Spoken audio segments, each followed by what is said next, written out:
Tay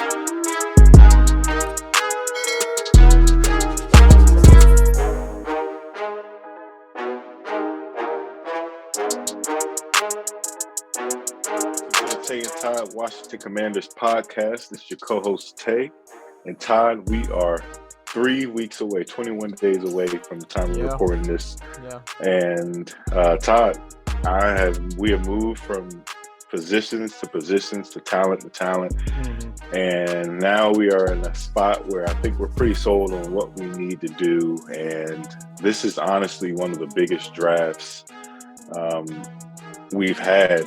Like, the impact needs to be huge. And I think if we hit on this draft, I think we're going into year 3 set pretty in a good spot. So Todd, as we inch 3 weeks closer, how you feeling?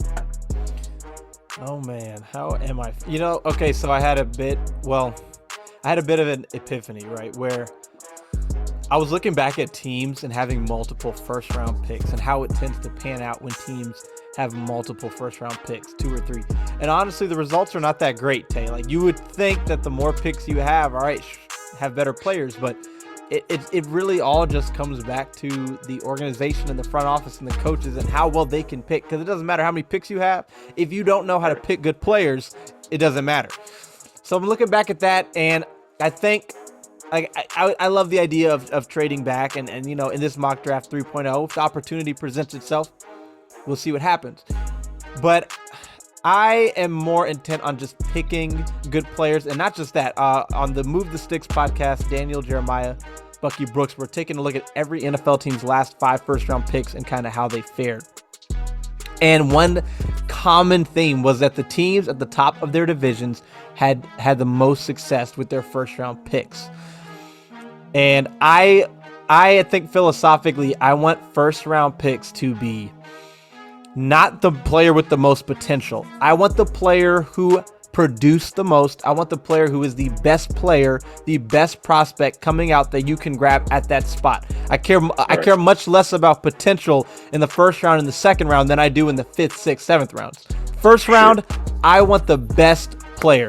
So that's kind of, I don't know, that's been more of an emphasis in my mind this last week, and I hope, because you look at what the Commanders did last year, they drafted Jamin Davis on his potential, not on the best player. And that's what I want. I want the player who is the best coming out of college. So, yeah, that's kind of just how I'm feeling. I just hope that they draft the best player, because we need some day one contributions, Tay.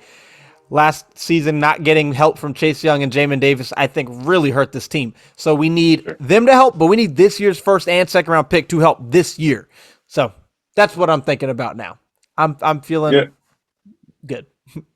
Yeah, I mean, you're right. You mentioned something about hitting on this year's draft pick and knowing that, we have to hit. We really have to hit. And then on top of that, with a skill position player, we can look at a Kyle Hamilton at 11, possibly.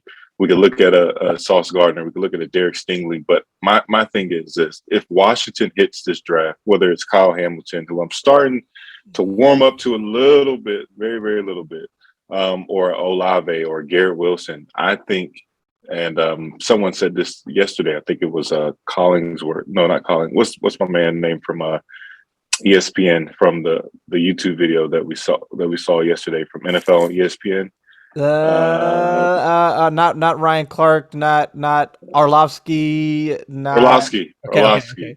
Arlovsky. Yeah. He mentioned yesterday that if Washington gets Olave or a guy there from I think they looked at Todd McShay's draft. Yeah. If they get a guy there at 11, Wilson or Olave, they're going to arguably have the best offense in the NFC East, and they'll be right there with the Cowboys, as they mentioned. So as we look into these mock drafts, man, I know the first one we like the selection of the first one, but the fact that we traded down in mock draft 1.0, we got a receiver that we didn't really like, but we got other talent we didn't love. Yeah. But you look at mock draft 2.0, and if you haven't looked at those and check those out, mock draft 1.0 and mock draft 2.0. Yeah, watch that. The 2.0, we were able to get a guy that we loved at 11. And in the second round, we were able to get a guy that we liked as well. But granted, we didn't get 5 players. We ended up with 3. So right. It's give or take. But like you said, we need immediate impact from our number 11 pick this year. And I think the best way to get that is from receiver. Yeah, and that's why. So another thing, adding to that, and then we'll go into this mock draft. I am also very hesitant about drafting players who've shown a pattern of injuries in college, because if you draft, like, injuries can happen to anybody. You draft a guy, if he gets hurt, like Josh Doctson didn't show a pattern of injuries, and then he had some weird, like, just crazy issue. Chase Young didn't have a pattern, that sort of thing.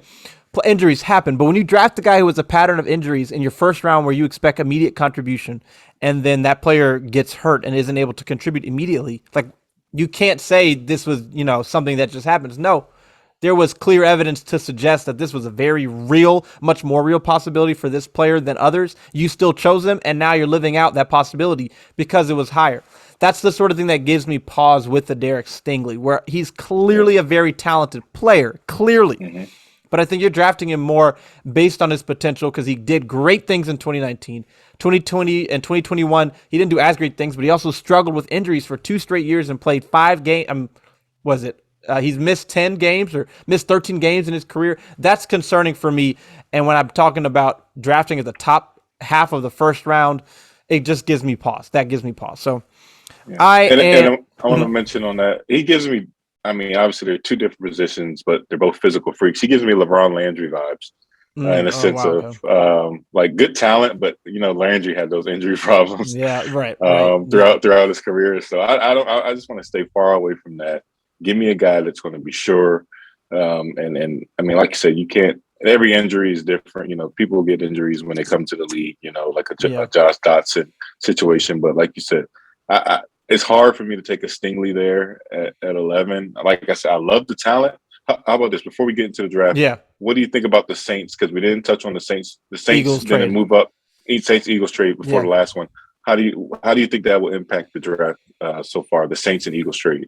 Yeah, it's interesting. It's like, are the Saints loading up to make a move up, or are they just trying to surround Jameis Winston with talent? I think that the Saints want to have options more than anything. I think they wanted to add that extra first rounder to, if things kind of go a certain way early on, they now have the power in terms of, or the draft picks to make a move. So I think that's kind of what they're thinking. I think they could be looking to move up depending on how the board falls. The Eagles wanted to offload one of those 3 because, again, 3 first-round picks, odds are all 3 are not going to pan out. So, and now the Eagles have 2 firsts next year, when if Jalen Hurts, doesn't build off of last year, now the Eagles have firepower to move up next year. So, the Eagles are playing chess, and, I know lately they haven't won a lot, but they are playing chess for sure. The Commanders are playing chutes and ladders. Yeah. Yeah. But you don't see that type of trade happen very often in the NFL like that. That's very interesting. But yeah, I feel like because of the Saints, they have 15 and 18 now. So, that's a weird spot to want to have 2 picks. Like, obviously there will be talent there, but it kind of makes me think that they are gearing up to move up. That's what it makes me think. Right. Yeah. Same. I think so too. It's going to be interesting. 11 is a great pick, man. I think 11. I think it is. It seems like this year 11 is like almost seems like it's going to be a top 7 pick. With the talent you're going to have there at 11. So I'm excited to see what happens, because it may be some interesting trade offers. I know we've been doing the mock draft. We've had a lot of trade offers that look very enticing. Yeah. And so we'll see. We'll see what happens this year. We'll see, yeah. On the 11 point. Yeah, 11 is a good spot. The 10 to 12 range, because it's like that's right around where sliding players start to, become great value. But it's also where teams would start maybe considering moving up for a player that's sliding. It's like right in the middle where you can either get a good player that shouldn't be there or trade back because a player that shouldn't be there is there and get more. So, all right, we will go into mock draft 3.0.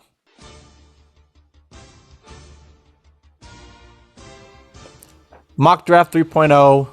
The Jacksonville Jaguars are on the clock, Tay. Evan Neal. Ooh. Consistent. Protect. And there we go. There Malik Willis going too. Now there's some buzz building around that. Aiden Hutchinson, Ahmad Gardner to the Jets. Pause it for a second. Yep. Charles Cross to the Giants.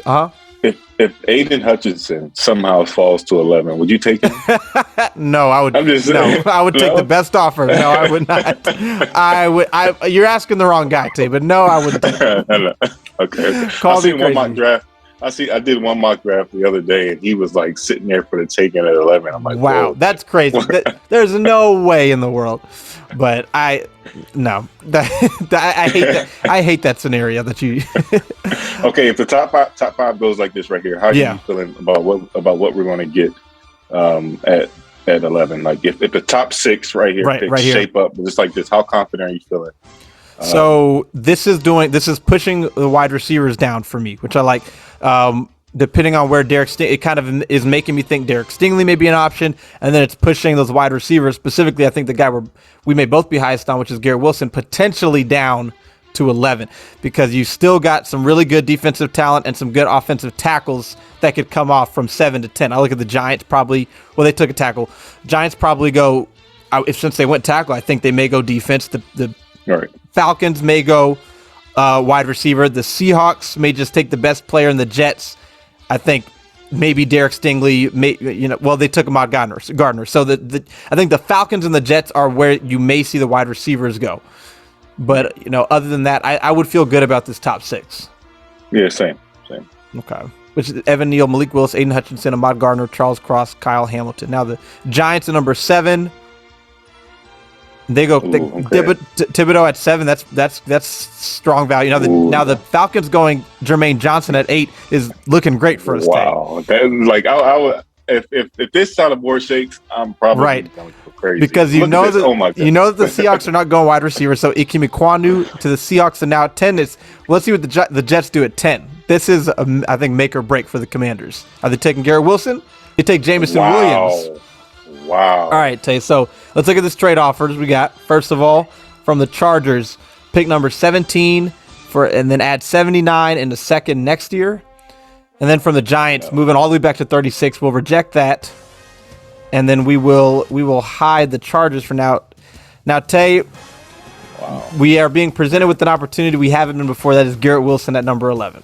Number 11 player on our board. Only 2 players in front of him on our board are Trayvon Walker, edge from Georgia, Jordan Davis, defensive tackle from Georgia. We're not taking either of them.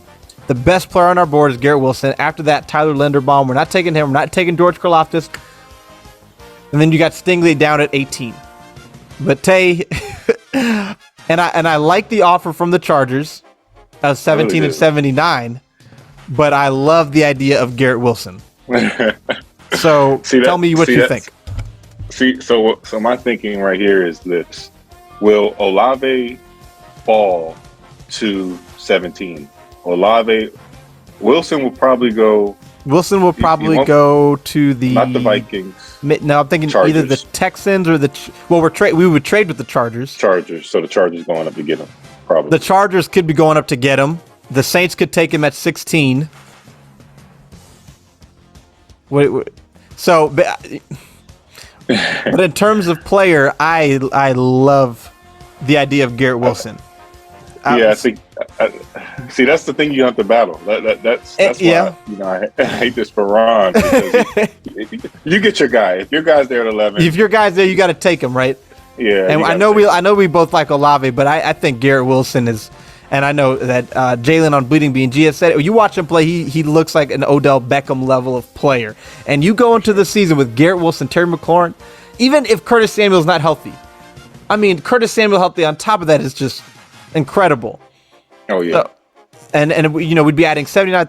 Tay, I think that I am on board with drafting Garrett Wilson at 11. What do you want to do? Oh man. We got 10 minutes now, right? Give me, man. I think you're getting value right there. 11, you got the 11 ranked prospect, and we're sitting there at 11. I think you go 11. Go, Garrett Wilson. Garrett Wilson at 11. All right. Commanders taking Garrett Wilson, wide receiver, Ohio State at 11. Tay, I'm excited about that. I am excited about that. That's huge. For me, I think he's the player that if they get him at 11, I will be jumping for joy. If they take Kyle Hamilton or Derek Stingley, I won't be upset, but I won't be jumping for joy. I know lots of people will, and I'm not judging. If they take Garrett Wilson, I will be through the roof. I think day one, Tay, he is making your offense a lot better. What are you projecting if we get him? I mean, I have no reason. There's no reason he couldn't have the type of season that these other, guys have come out and have a 1,000-yard receiving season, or that sort of thing. Just, I don't think he comes in and looks like a rookie from day one. I think he comes in and looks like a pro. Now the question is, when Ron Rivera was talking about being at the pro days and one guy was running back to the huddle and one wasn't, and the higher rated one wasn't running, people think he might have been talking about Garrett Wilson and Chris Olave. Mm-hmm. Also think he might have been talking about Kobe Bryant and Ahmad Gardner. So, but I don't care about running back to the huddle. Still there. Chris Olave is still there. Wow, he's sliding into the second round. Wow. So this is definitely a simulation and the Giants take him at, that's crazy value. This is a simulation where the wide receivers are getting pushed all the way down. Treylon Burks went 32. So, I mean, if they were to trade back, add the 79th pick, get a Chris Olave or something, and add a second next year, I wouldn't hate it. But I love the idea of just getting a good player. Okay, so what if Olave and Wilson are on the board like that? But what if Ron takes Olave? Would you be upset or what? I would be on very much a wait and see approach, because I wouldn't agree with the decision, but I wouldn't hate it. I would need for them to prove to me why they made that pick. I wouldn't be jumping for joy though. You would? No, I wouldn't be jumping for joy. On the clock at 47, Tay, we have no trade offers here. Okay, I'm going running back. So we were picking here. So we've got Breece Hall, Kenneth Walker, the top two running backs. I think that Breece Hall is absolutely filthy, Tay. You also have, in terms of what the Commanders may be interested in, you got Chad Muma, linebacker from Wyoming.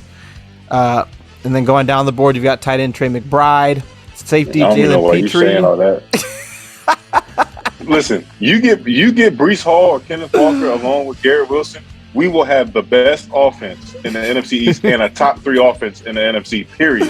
If you get Breece Hall, oh my goodness. Is this you pounding the table? Pound the table. Him pounding the table.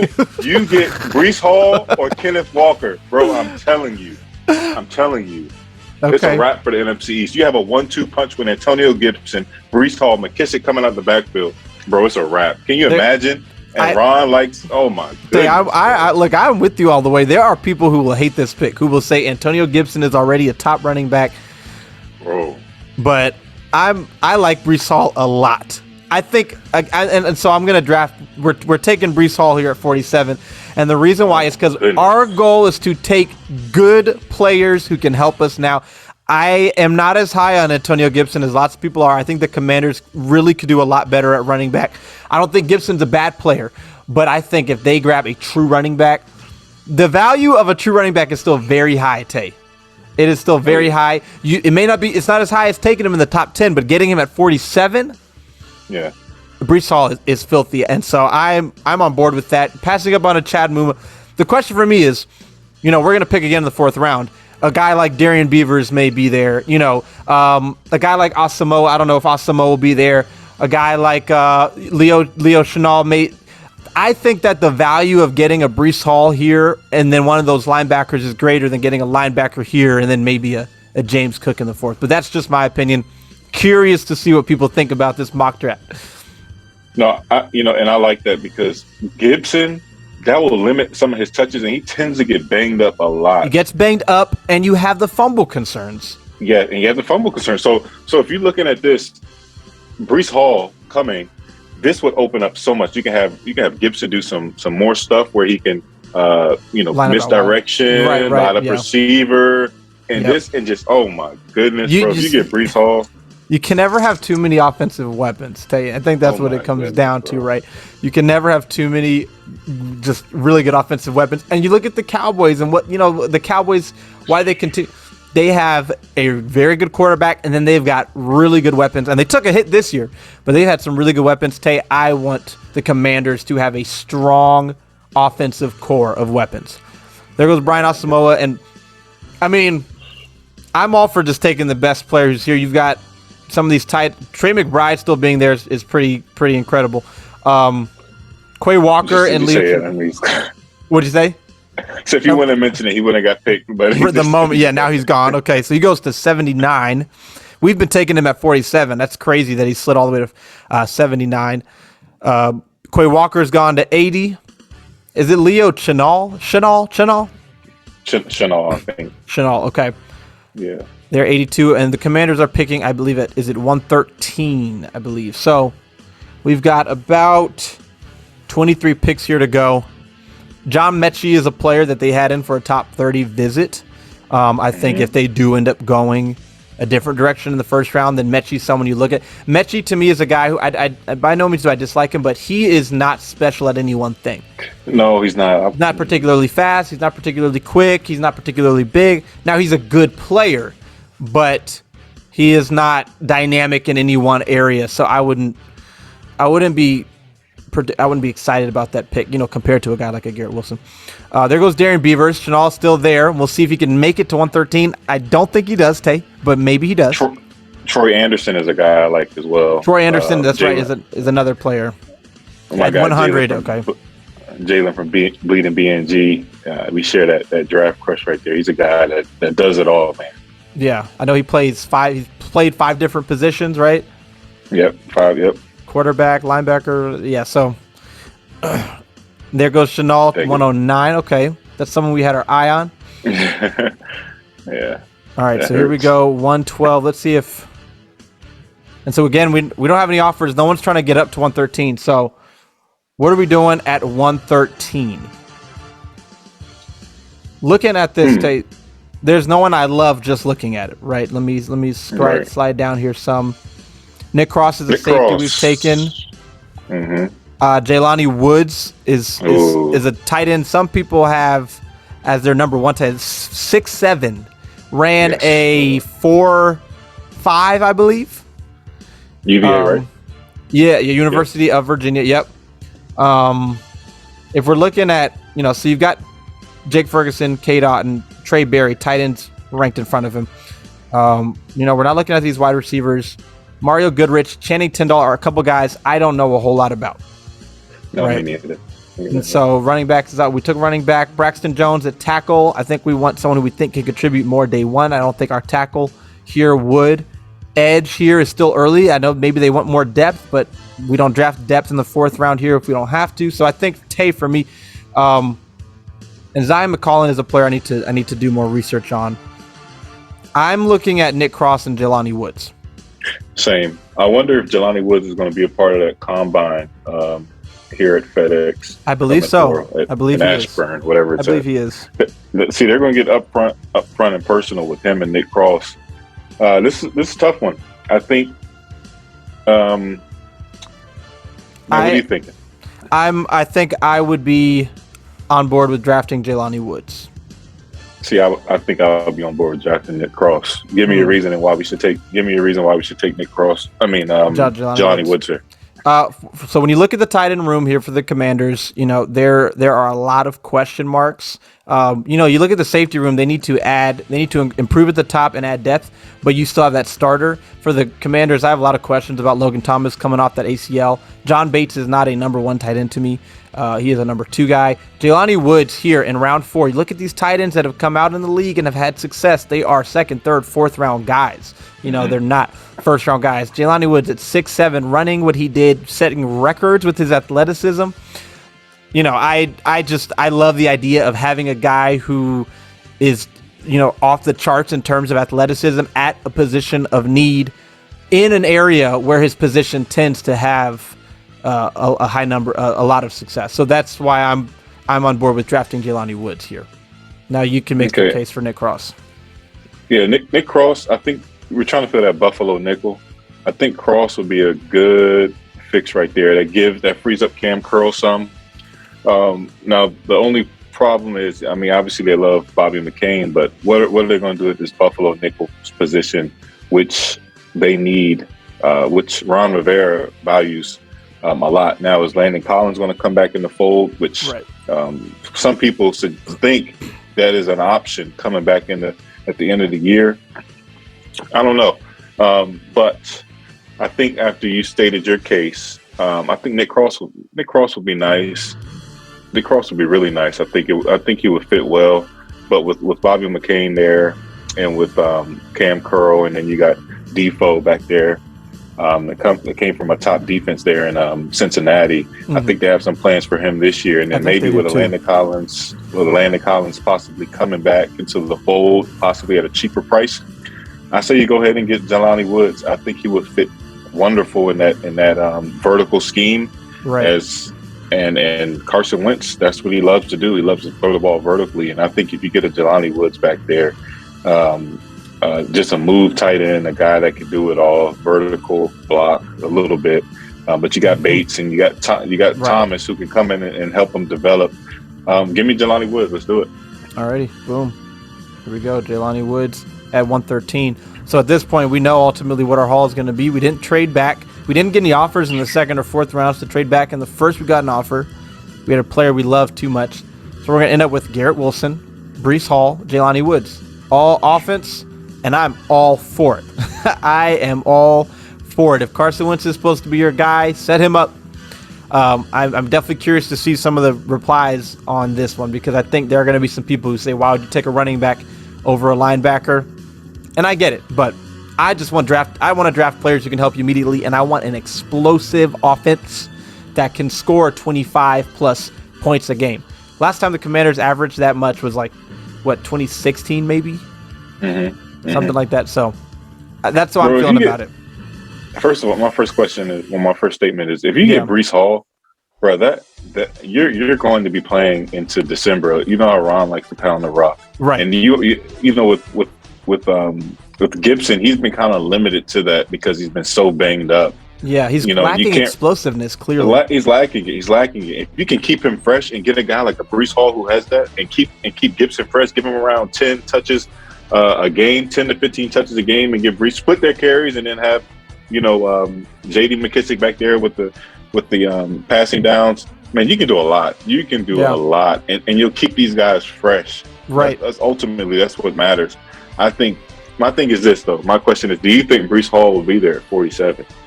I don't think it's likely. I think that it's possible. I'd say if I had to put odds on it, I'd say 25 that it happens, 75 it doesn't. Just because I think once you get in that second round, people will start looking at those running backs, and I'd have to look and get a really good feel for what teams are ahead of us.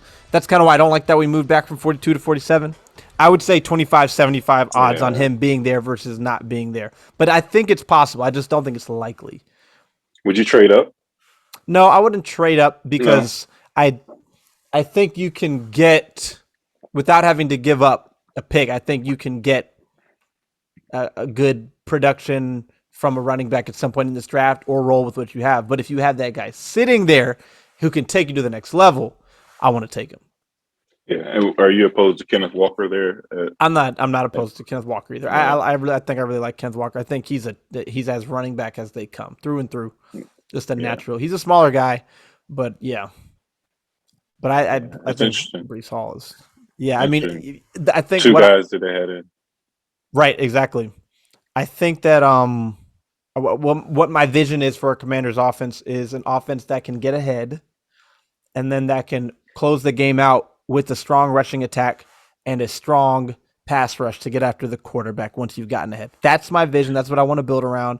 And by adding offensive firepower like we did, adding a running back with the defensive line that you have, sure, there's holes on the defense, but give me a strong offense that can get ahead, and so that the defense can start to play from ahead. Last year, all season, the Commanders are playing from behind, and teams can do whatever they want. Force the offense of the other team to do what you want them to do, and then get after them. That's what I want to, and I think our draft suggests that. Can you imagine? We've done this I want to say a couple of times where I've seen where we just bullied teams from getting the rock. I think I want to say that Tampa game where we ran the ball that down. Fourth, yeah. That fourth where we just ran it. 10-minute. Can you just imagine? Can you imagine having Gibson get in there? He gets tired. Having a Breece Hall, Kenneth Walker come in there. He gets tired. Put Antonio Gibson back in there. He's fresh. Man, exactly. I'm trying to tell you. I mean, that two-headed monster that, the Browns have had for years now. Now, imagine, if they'd had Deshaun Watson this whole time or something, or, I mean, it really, and then in the passing game, because that's a bigger thing for running backs now. But, Breece Hall provides that. If you have a guy who can run like that, but then like Aaron Jones, who can run like Aaron Jones, but who can catch the ball at the backfield or in screen and get out and make a play, or like Alvin Kamara. We saw Gibson do it against the Bills. That was the only time we saw it. Right. Because, again, that explosiveness, whether it's injuries or something else, is not there. Give me a guy who has that explosiveness. Give me a two-headed punch running back. Antonio Gibson is, next year will be his fourth year. I think it's very possible he doesn't get re-signed. So now you've got his replacement. But for the next 2 years, you've got two guys. Yeah, I mean, obviously a lot of it, has to do with whatever happens this year, but also how much are you willing to pay a guy? And I don't think the Commanders would want to pay a running back whatever Gibson may think he's worth. Yeah. I wouldn't. I would just draft another one. So that's where I'm at. I like this haul, Tay. I really like this. No pun intended. I think this might be my favorite of the three, because I just think you're getting three good players who can help you from day one. Oh, yeah. I was just about to say that. Mock Draft 3.0 was a hit.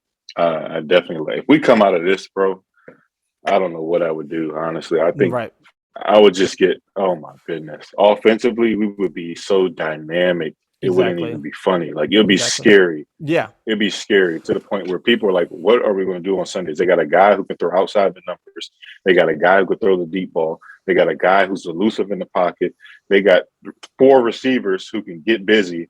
They got a tandem of running back. They got the offensive line that's subpar, then, average at, little above average. And then a defense that can get after you with a lead. Man. I'm all for it. I mean, and then if Logan Thomas and Curtis Samuel come back healthy, I mean, you just have such great depth now at those positions. Oh, I mean, if Jelani Woods is your third tight end, I think you're doing very well. Someone gets hurt and he has to step in and start playing. I'm all for it, Tay. I love this one. Like I said, I would love extra picks. The opportunities didn't really present themselves in this mock draft, but more than I want more picks, I want good players who can help you from day one in the first 4 rounds from the Commanders. I think we did that. So I like this one. We will be back. We are 3 weeks. So I guess we've got 2 more to do, I guess. Yep. Right. Because not one on the last week. So 2 more to do. And then we'll talk about some other stuff in between then. But thank you for tuning in. Mock Draft 3.0. I love what we did here, Tay. As always, it's great working with you. And look out for our War Room video that we're going to be doing with Rio on his channel. That's going to be a lot of fun. So, thanks for watching. Thanks for tuning in. This is Todd. And this is Tay. Take command.